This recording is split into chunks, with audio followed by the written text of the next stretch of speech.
আল্লাহ বলছে কোনো মেয়ে যদি ব্যভিচারী হয়, কোনো মেয়ে যদি অসৎ হয়, কোনো মেয়ে যদি চরিত্রহীন হয়, আল্লাহ ওয়াদা দিছে, তাকেও বলে দিছে তোর কপালেও স্বামী হিসাবে যেটা জুটবে ওইটা ব্যভিচারী পুরুষ অথবা মুশরিক পুরুষ। ওয়াহুররিমা যালিকা আলাল মুমিনিন, শোনো শোনো, ওয়াহুররিমা যালিকা আলাল মুমিনিন, আল্লাহ বলে কোন ইমানদার পুরুষের জন্য চরিত্রহীন নারী হারাম, কোন ইমানদার নারীর জন্য চরিত্রহীন পুরুষ হারাম। হারাম হারাম হারাম, ওয়াহুররিমা হারাম করে দেওয়া হলো, হারাম করে। পবিত্র স্ত্রী মিলবে না রে বাপ, পবিত্র স্ত্রী মিলবে। তুমি বলবা হুজুর 3 বছর ওর সাথে আমি প্রেম করছি, বিশ্বাস করেন ও সবসময় বোরকা পরে, আমার সাথে ছাড়া আর পৃথিবীর কারোর সাথে গত 3 বছরে আমি কোনোদিন দেখি নাই কথা বলতে। না না যুবক, তোমার লগে যদি কোনো মেয়ে বোরকা পরে কিন্তু বিবাহ বহির্ভূত কথা বলে, সম্পর্ক করে, প্রেম নামে হারাম সম্পর্ক করে, এবিডি যদি মনে রাখো কম বোরকা না বা যদি কম্বলও গাও দেয়, বলে লেপ তুষক গাও দেয় বুড়ি, হ্যাঁ খোদার কসম, এরপরেও যদি বিবাহ বহির্ভূত লেপ পরার তুষক গাও দেওয়া আর বোরকা পরাও কোনো মেয়ে যদি কোনো ছেলের সাথে সম্পর্ক রাখে, হারাম সম্পর্ক, ওই মেয়ে দুশ্চরিত্র, ব্যভিচারী, লম্পট, চরিত্রহীন নারী, এটাই হ্যাঁ হ্যাঁ, ও 2 নম্বর বোরকাওয়ালি, ও 6 নম্বর বোরকাওয়ালি। আপনি বোরকার দোষ দিবেন? জি না, বোরকার দোষ দিবেন কেন? বোরকার কোনো দোষ নাই, বোরকার কোনো দোষ নাই। তুমি হারাম জায়গায় ব্যবহার করছো কেন? অতএব এই মহিলা তোমার সাথে কথা বললে সেটা জায়েজ। হ্যাঁ, তুমি কি তা জুনায়েদ বাগদাদির স্বাস্থ্য ভাই? তো কি তা তুমি বাইজিদ বুস্তামির জ্যাঠতো ভাই?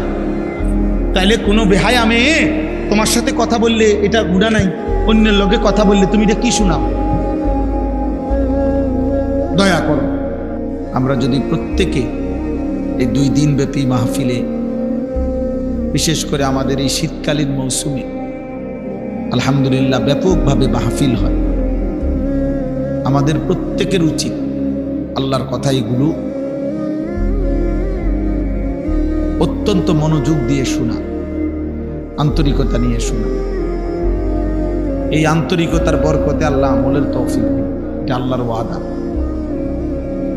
কম বেশি দোস্ত আমরা সবাই জানি যে কোনো দিন 5 ওয়াক্ত নামাজ পড়ে না গত 10 বছরেও এমন ব্যক্তিকেও যদি জিজ্ঞেস করে যে ভাই বলেন তো নামাজ কয় ওয়াক্ত, তো সেও বলবে 5 ওয়াক্ত। কিন্তু এই জানার দ্বারা সার্থকতাটা কি? আজকে 30 বছর ধরে যে সুদ খায় এমন একজন সুদখোর ব্যক্তিকেও যদি জিজ্ঞেস করেন যে ভাই বলেন সুদ খাওয়া কি, সেও বলবে সুদ খাওয়া হারাম। কিন্তু তার এই জানার দ্বারা ফায়দাটা কি? এই জন্য দোস্ত আসলে কম বেশি কথা তো আমরা সবাই জানি, কিন্তু আমলে পরিণত হওয়া এটাই হলো মূল সার্থকতা। এই ছেলে, তুমি মোবাইল ধরে রাখলা কেন? তুমি চলে যাও আনতে, বেটা তোমার জায়গায় একজন লোক বসতে দেই, তুমি ওঠো।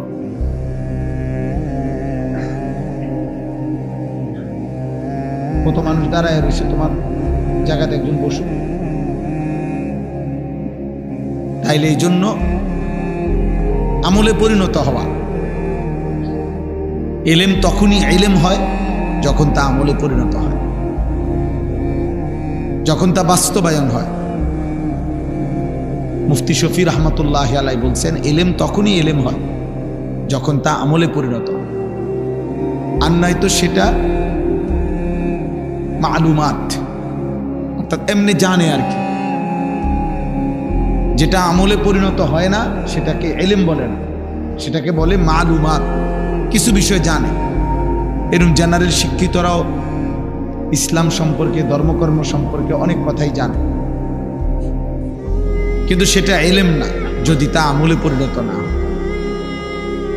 এই জন্য হাদিসের মধ্যে আছে কথা, আল্লাহ নবী সাল্লাল্লাহু আলাইহি ওয়াসাল্লাম স্পষ্ট বলছেন কিয়ামতের দিন আল্লাহ তাআলা প্রত্যেকটা মানুষকে 5টা মোটা প্রশ্ন করবেন, মৌলিক। এই 5টা প্রশ্নের 5ম নাম্বার প্রশ্ন হলো ওয়ামাদা আমিলা ফিমা আলিমা।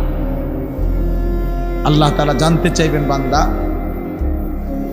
যে এলেমগুলো, কোরআন সুন্নাহ যে কথাগুলো তোমার অর্জন হয়েছিল, শুনছিলা, পড়ছিলা, সেই অনুযায়ী কি পরিমাণ আমল করেছ সেটা বল।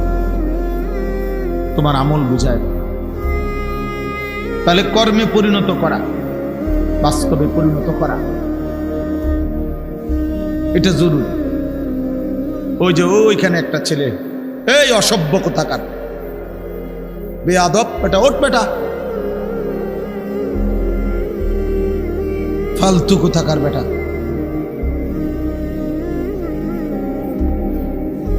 কিছু ছেলে আছে এই গাদ্দার, কলিজা এত পাথর যে হুজুর তোমার বাপেও যদি বলে আমি আমারটা করব, তো তোমার মতো ফালতু লোকরে আসতে বলছে কে বেটা?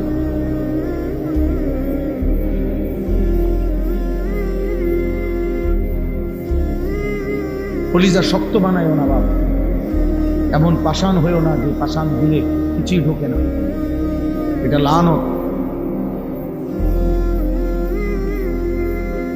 ওই জীবন অভিশপ্ত জীবন, যে কলিজার মধ্যে কখনোই আল্লাহর কথা ঢোকে না, এমন শক্ত হয়েও না বা। আল্লাহর নবী সাল্লাল্লাহু আলাইহি ওয়াসাল্লাম বলছেন, কিছু নাফরমানের দিল এমন হয় শেষ পর্যন্ত কাল কুজে মিরবাদান, অর্থ হলো উল্টানো কলসির মতো, মানে উল্টানো কলসির মতো। মনে করেন এই বোতলটাই এইভাবে যদি উল্টায়া রাখে, নবীজি বলছেন এরকম উল্টানো কলসির মতো দিল হয়ে যায়, এবং ওই কলসির উল্টা পিঠে আলকাত্রা মাখানো। তাহলে আলকাত্রা মাখায় দিছে, এখন 1 ফোঁটা পানি এখানে আর জমবে না। তাহলে এই উল্টাটার মধ্যে যদি আটলান্টিক মহাসাগরের পানিও ঢালে, তারপরেও তো এই গ্লাস, এই জগ, এই বালতি আর পুরবে না। কেন? পানি নাই, এ কারণে উল্টানো। আবার আলকাত্রা মাখছে যে একটু যে সামান্য লাগবে, এটাও না, আলকাত্রা মাইখা দেওয়ার কারণে সাথে সাথে পড়ে যায়। আল্লাহ নবী সাল্লাল্লাহু আলাইহি সাল্লাম বলেন, কিছু মানুষের দিল এমন উল্টানো কলসির মতো, আলকাত্রা মিশ্রিত, ফলে নাফরমানের অবস্থা এমন হয়, লা ইয়ারিফু মারুফান ওয়া লা ইউনকিরু মুনকার। তখন আর কোনো নেক কাজ তার কাছে নেক কাজ মনে হয় না, কোনো গুনাহ আর গুনাহ মনে হয়। আমি এজন্য বলি, প্রিয় ভাই, আমি আগেই বলছি,